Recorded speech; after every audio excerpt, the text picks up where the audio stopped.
La Côte d'Ivoire célèbre son 58e anniversaire. Pour rappel, elle a obtenu son indépendance en 1960. Les détails tout de suite dans cette édition.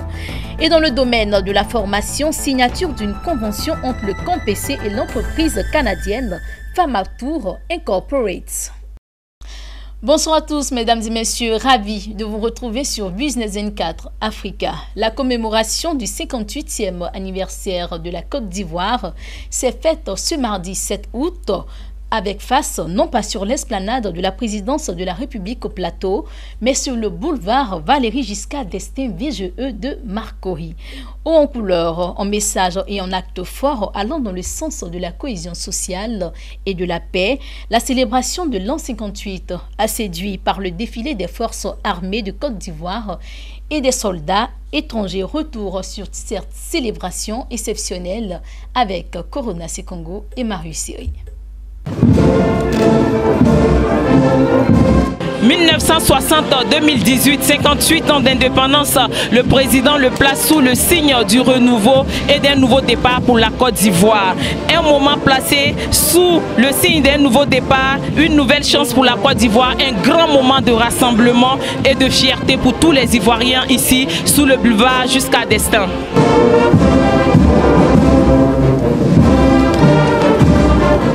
Moment de rassemblement et de retrouvailles marqué par le défilé aérien des Anatop 26, la flotte de l'armée de l'air, 3024, 2 avions cargo, un hélicoptère lourd qui libère 6 coups de tir chargés de la surveillance des frontières, appui aux troupes au sol, lutte contre le terrorisme, le défilé motorisé, un détachement de l'armée française, la 30e Légion du Burkina Faso, le 34e bataillon génie du Mali, l'école de gendarmerie des Torogoué, sous-officier d'actifs de la gendarmerie, l'armée des terres, le groupement d'Akwedo, un détachement exclusivement féminin, le groupement des sapeurs-pompiers, les forces spéciales créées par décret du président en août 2011.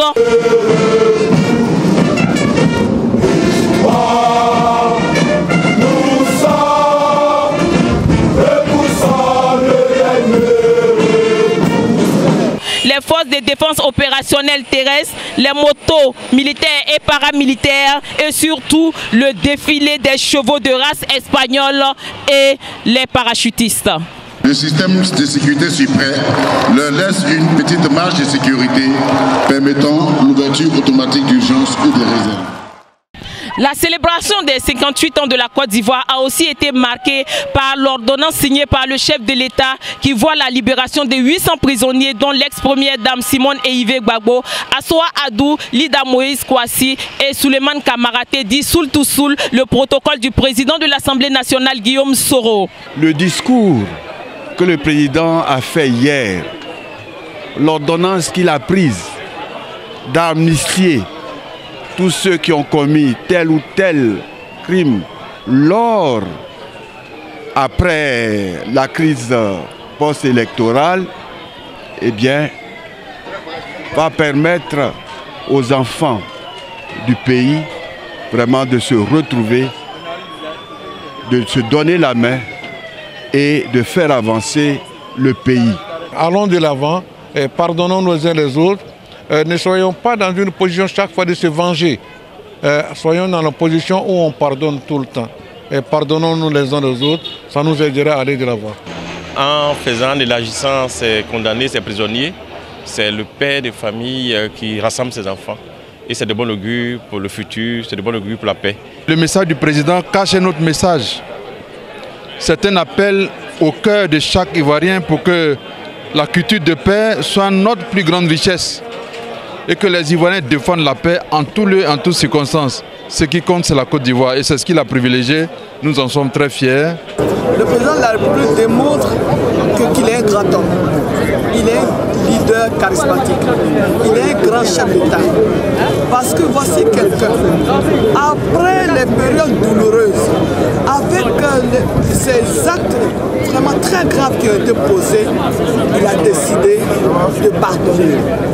Il a décidé de libérer ceux qui étaient encore en prison, mais surtout d'amnistier plus de 500 personnes qui n'était pas en prison, mais qui était encore entre les mains de la justice. Nous avons franchi un pas important vers la réconciliation nationale des filles et des fils de cette République. 800 personnes de prisonniers, on est contente. Il a fait, on le remercie beaucoup. Qu'Allah lui donne longue vie. C'est un grand message de paix. Il a donné un instrument important à nous tous, le pardon. Et il nous appartient aujourd'hui de retrouver un élan d'amour, de le prendre comme un cadeau de l'indépendance pour chacun de nous, d'être ensemble, les fils d'un même pays, autour de notre drapeau, des grands symboles de l'État, faire en sorte que nous ayons un pays qui soit en paix et que les Ivoiriens vivent en paix entre eux, dans l'harmonie et la prospérité. Je crois que la décision forte qu'il a prise et le message qu'il a passé le 6 août était un message à la réconciliation. Et je crois que c'est très bien accueilli par les uns et les autres. Il faut que tout le monde se rassemble et travailler donc pour la paix et travailler pour le développement de ce pays, de manière à ce que chacun et chacune récolte le fruit de ce bonheur qui arrive et bonheur partagé. Notre pays est riche de jeunes hommes et de femmes. N'ayons pas peur, faisons-leur confiance, dit Alassane Ouattara dans son discours du 6 août 2018 à la veille de l'indépendance des 58 ans de la Côte d'Ivoire. Pour 2020, tous ceux qui le souhaitent pourront être candidats.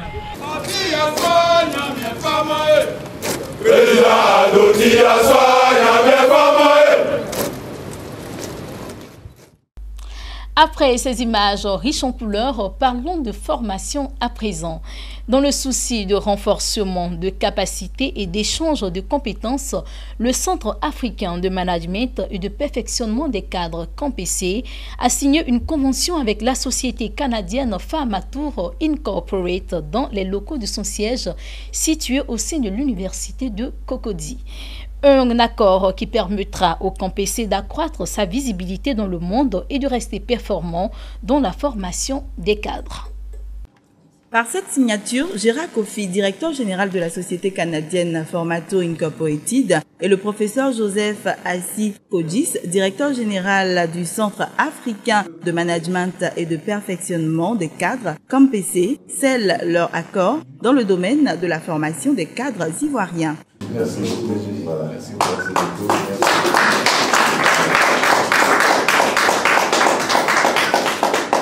Gérard Kofi a précisé que la structure qu'il dirige est une compagnie canadienne de certification de cadres. Ce partenariat se veut donc une complémentarité dans la formation des cadres et ainsi permettre aux Ivoiriens en formation au CAMPC de terminer en toute sécurité leurs études au Canada. Nous poursuivons les mêmes objectifs mais avec des atouts complémentaires. Donc il y a des choses dans lesquelles le CAMPC excelle, ils sont excellents dans un certain nombre de choses. Nous également, on a des points sur lesquels on excelle. Donc mettre ensemble ces deux forces ne sera qu'un bénéfice pour toute l'Afrique. Parce que nous, c'est vrai, nous sommes une entreprise canadienne, mais l'un de nos objectifs, c'est aussi de permettre aux cadres africains de monter en compétences et surtout d'acquérir les outils modernes de gestion qu'il y a à travers le monde. Même sentiment de satisfaction au CAMPC. Le directeur général de la structure, qui accueille des formateurs et des cadres compétents, s'est félicité de la visibilité dans le monde que ce partenariat va permettre au Centre africain de management et de perfectionnement des cadres. Nous nous réjouissons de ce partenariat qui va permettre au CAMPC de se vendre mieux à l'extérieur, en dehors de l'Afrique. Et ce partenariat avec Pharmatour vient à point nommé. C'est une structure canadienne qui a une certaine audience au niveau de l'Amérique du Nord qui va permettre au CAMPC de gagner de nouveaux marchés. Le CAMPC est un centre de management et de perfectionnement des cadres au service des États et des organisations dans le cadre de sa mission de renforcement des capacités de leur personnel et de leur management. Il est bon de noter qu'après la signature de partenariat avec le CAMPC en Côte d'Ivoire, Pharmatour Incorporated compte s'implanter dans d'autres pays africains. Et puis cette information en bref et en image pour terminer ce journal. Au Nigeria, le gouvernement fédéral vient d'allouer 72 milliards de naira, soit environ 199 millions de dollars, aux entreprises de distribution électrique Discos. Afin d'améliorer la desserte énergétique du pays, de nombreux équipements de transmission et de distribution ont en effet été réhabilités dans le pays. En outre, les compagnies de distribution électrique ont reporté un gap d'investissement de 1300 milliards de naira, soit 3,6 milliards de dollars. Voilà, c'est ici que s'achève ce journal. Encore à tous les Ivoiriens, très bonne fête de l'indépendance. L'information continue sur Business 24 Africa.